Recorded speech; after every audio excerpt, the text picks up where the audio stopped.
স্বাগত ডিবিসি সংবাদে আপনাদের সাথে আছি তাসনুভা তন্নি। শুরুতেই জানাবো আকিজ বশির গ্লাস সংবাদ শিরোনাম।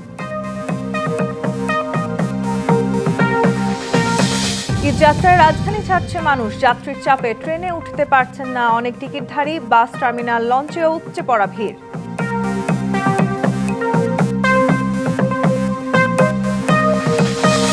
লম্বা ছুটিতে মহাসড়কে যানবাহনের স্রোত, ঢাকা থেকে যমুনা সেতু পাড়ি দিতে লাগছে ৮ ঘন্টার বেশি, অনেক জায়গায় থেমে থেমে যানজট।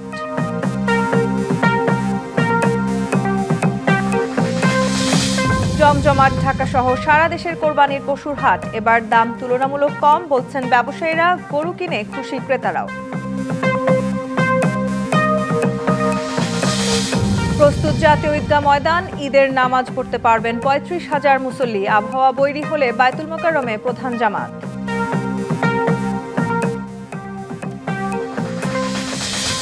لبيك اللهم لبيك لبيك لا شريك لك لبيك ولكن البر من آمن بالله واليوم الآخر والملائكة والكتاب والنبيين إنا كل شيء خلقناه بقدر وبالإيمان تحصل النجاة والفوز بخيري الدنيا والآخرة وعد الله المؤمنين।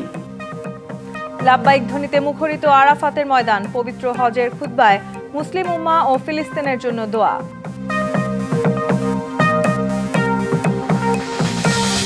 ঝিনাইদহে ট্রাক চাপায় মোটরসাইকেল আরোহী স্বামী, স্ত্রী, সন্তান এবং ব্রাহ্মণবাড়িয়ায় বাস অটোরিকশা সংঘর্ষে ৩ জনের মৃত্যু, অন্য ৬ জেলায় নিহত আরও ৯।